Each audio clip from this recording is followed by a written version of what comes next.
اب اسی کی کڑی ہے اگلی. حضرت علی کو انہوں نے شہید کیا جو ان کے ساتھی تھے خوارج. جنگ صفین میں حضرت معاویہ کے کہنے سے عمرو بن العاص رضی اللہ تعالیٰ عنہ نے قرآن مجید جو ہے نیزے پر اٹھا لیا کہ لڑائی بند کرو, قرآن کو حکم بنا لو, جو قرآن فیصلہ کر دے وہ ہم بھی قبول کریں تم بھی کرو. حضرت علی کا خیال یہ تھا رضی اللہ تعالیٰ عنہ یہ چال ہے, اور انہوں نے روکا اپنے ساتھیوں کو. لیکن اکثر لوگوں نے کہا قرآن آ گیا بیچ میں, اب ہم کیسے ہاتھ, کیسا کیا چلا.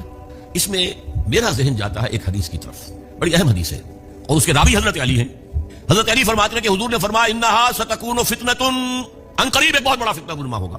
حضرت علی فرماتے ہیں میں نے عرض کیا مل مخرج منہا یا رسول اللہ, اس سے نکلنے کا راستہ کون سا ہوگا؟ فرمایا کتاب اللہ فیہ خبر ما قبلکم و نبأ ما بعدکم و حکم ما بینکم. اس قرآن میں تم سے پہلے لوگوں کی خبریں موجود ہیں, بعد آنے والوں کے حالات موجود ہیں, اور تمہارے درمیان جو اختلافات بھی پیدا ہوں گے ان کا حل موجود ہے. تو کیسے نہ مانتے مسلمان, قرآن کو حکم بنایا جا رہا ہے. بہرحال اس کے نتیجے میں جو بھی ہوا ہے یہ اب تاریخ کا معاملہ ہے, میں اس کی تفصیل میں نہیں جانا چاہتا. لیکن حضرت علی کی خلافت جو ہے ان کے ہاتھ پر بیعت ہو گئی تھی, وہ چلی, لیکن 4.5 برس سوائے خانہ جنگی کے اور کچھ نہیں ہوا. وہ جو قافلہ آگے چل رہا تھا سیل رواں, وہ 1 انچ بھی آگے نہیں بڑھا. البتہ قیصر روم نے جب دیکھا یہ تو آپس میں لڑ رہے ہیں, اب موقع ہے میں حملہ کروں, کیونکہ وہاں قریب ترین تو حضرت امیر معاویہ بیٹھے ہوئے تھے نا شام میں, شام سے ملک تھا نا آگے. ایسا حضرت معاویہ نے خط لکھا, اور رومی کتے اگر تو نے دارالاسلام پر حملہ کرنے کی جرت کی تو سن لے کہ علی کی طرف سے لڑنے والوں میں سب سے پہلے معاویہ ہوگا تیرے خلاف. یاد اپنی جرت نہیں کی. بہرحال حضرت علی کو شہید کرنے والے تھے ایکسٹریمسٹ جو خود ان کے اپنے ساتھیوں میں سے تھے. انہوں نے کہا وہ حکم کیوں مانا, ان الحکم الا للہ, اللہ کے سوا کسی کا حکم نہیں, قرآن حکم نہیں ہے, کیوں مانا تم نے؟ اور اگر مانا تھا تو اب حکم کی بات کیوں نہیں مانتے, چھوڑ دو خلافت.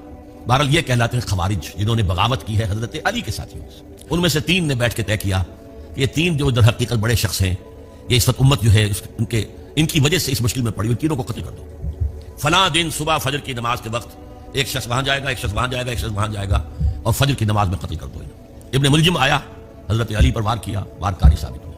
باقی 2 حضرت معاویہ اور حضرت عمرو بن العاص, ان میں سے ایک تو اس روز فجر میں آئے نہیں کسی وجہ سے, اور دوسرے پر جو وار پڑا وہ اوچھا وار تھا, وہ کاری وار نہیں. حضرت علی شہید.